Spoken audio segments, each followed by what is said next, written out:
Siapa yang ada pengetahuan dalam hadis di mana posisi mahsyar itu?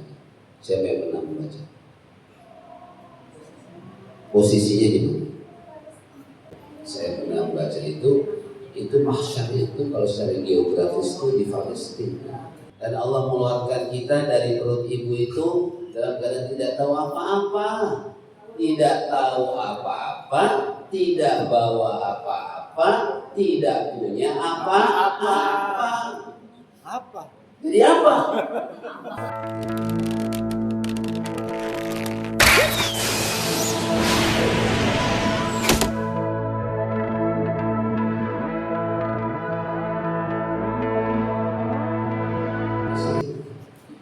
Masya Allah. Wa wasfil yawmi bil azmi. Itulah nanti hari yang terhebat, hari yang dahsyat, terdahsyat. Nah, gambarannya ini Iran aja ini hari-hari yang terdahsyat. Luar biasa, gempuran demi gempuran, rudal demi rudal, ya kan? Itu menggempur sana sini, itu sudah demikian menakutkan. Bagaimana kelak nanti manusia dibangkitkan di mahsyar? Siapa yang ada pengetahuan dalam hadis di mana posisi mahsyar itu? Siapa yang pernah membaca? Posisinya di mana? Ya betul, alamnya sudah hancur kan. Tapi ada posisinya di mana itu? Kalau geografisnya gitu.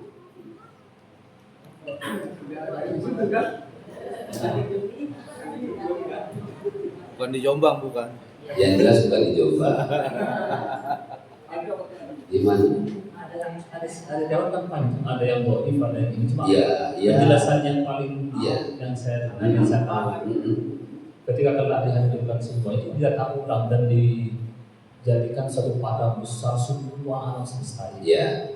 Dan itu posisinya ya semua tempat sudah menjadi padang mahsyar, dan kemudian turun hujannya itu dan Abdul Bakar yang ini, dan dari semua tulang ekor belakang itu akan muncul manusia-manusia itu. Maka padang mahsyar itu disebut mahsyar karena orang dibangkitkan dari tanah lapang dan semua alam yang sudah hancur, yang sudah diluruskan di lapang. Dan itu muncul hari terakhir, hari setengah hari doang, karena disebut hari terakhir yang dia Kalau Nabi Isa itu kan turunnya di menara Masjid Syam, Masjid Bani Umayyah kan. Nabi Isa kelak turun itu di Damaskus, di Masjid Bani Umayyah, Syria, untuk memerangi Dajjal. Nah, sampai hancur semuanya itu, Imam Mahdi kan kurang kuat kalau tidak di backup oleh Nabi Isa untuk menghadapi Dajjal itu. Nah, gila, saya pernah baca itu mahsyar itu kalau secara geografis itu di Palestina. Aqsa. Ya, wilayah Syam.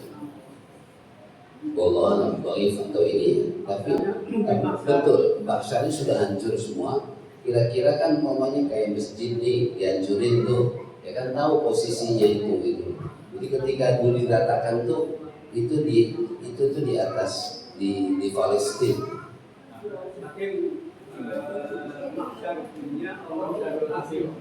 Iya, tapi alamnya sudah beda kan. Ini kan ba'da yaumil qiyamah, cuma yaumul ba'si kan gitu. Ya, yaumul ba'si. Untuk menuju mahsyar aja perjalanannya berapa tahun? 50.000 tahun. Demikian dahsyatnya.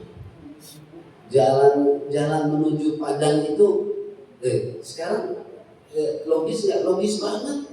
Kita mau ngantri ke GBK aja berjam-jam untuk lihat pertandingan. Apalagi lihat Korea itu. Apa itu? Namanya Korea itu. K-pop. Ya, udah antri demikian. Ini manusia dari Adam sampai akhir luar biasa.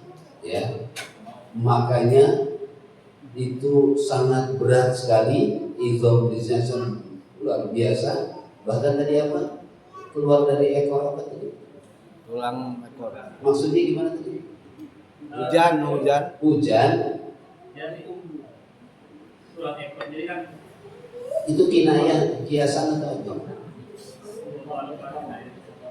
Gimana itu? maksudnya begini, jadi sebenarnya secara biologis manusia itu kan hancur kan. Iya. Ketika ditahan. Yang bertahan itu katanya tulang ekor belakang. Itu spesimen terakhir dari manusia yang akan dibangkitkan per orang. Nanti yang di kebangkitan itu yang diturunkan itu memang turun dihujankan dia tulang belakang yang paling kecil, nanti akan tumbuh dari situ. Kemudian akan tumbuh jadi orang dan kemudian akan dilanjutkan proses akhiratnya. Itu dalam riwayat ada seperti itu ya. Ya oke, kita ini kan tulang ekor ya. Jadi karena di situ pusat syaraf ya. Pusat syaraf. Makanya hati-hati kalau ada santri yang kemarin kejadian di Pramuka, ada anak santri naik ke meja terus temannya itu di ini mengerikan. Atau bahaya itu kalau kursi itu ya di ini terus dikiranya apa? Masih ada kursi. Dikiranya ada terus itu kena tulang ekornya, mengerikan. Kalau sudah tua mungkin bisa lumpuh itu.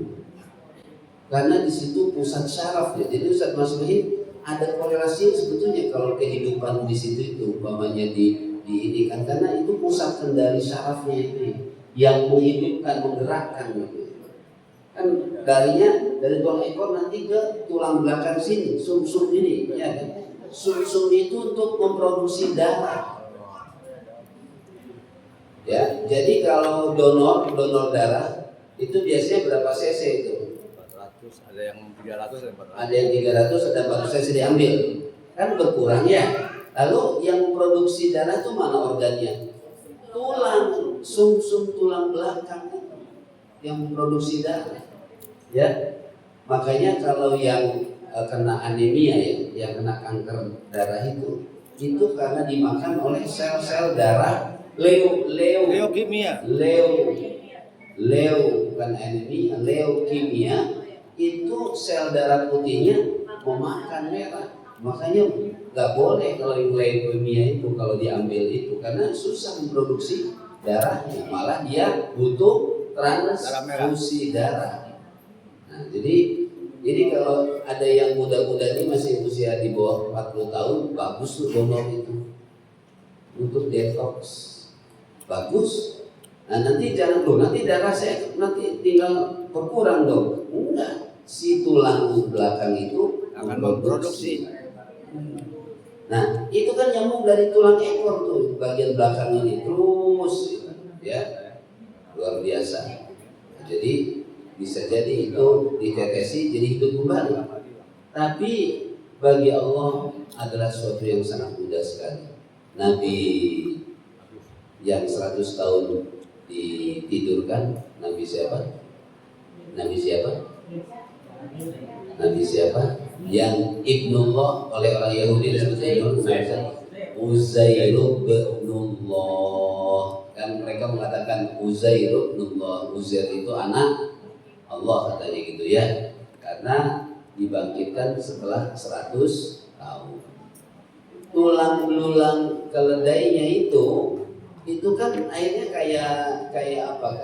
Kayak film yang apa, kalau film apa sih yang bisa mereka bisa itu jadi pada puzzle yang berserakan itu gitu kan? Seperti itu. Fosilnya itu enggak maksud saya yang alat canggih teknologi apa sih namanya? Yang apa sih? Yang kayak anak-anak itu kayak guntung-guntung gitu. Terus tahu-tahu berdiri lagi kayak gitu. Bagi Allah sangat mudah sekali untuk mengumpulkan. Nah, ya, di situ urat, hufat, urat, masya Allah, dikembalikan kita kepada asal usul kita. Wallahu akhrajakum min butuni ummahatikum la ta'lamuna syai'a. Ya kan? Dan Allah mengeluarkan kita dari perut ibu itu dalam keadaan tidak tahu apa-apa, tidak tahu apa-apa, tidak bawa apa-apa, tidak punya apa-apa. Apa? Jadi apa? Ada apa denganmu, kata Ariel, ya kan? Dulu populer kan lagu itu ya. Ya ada apa denganmu?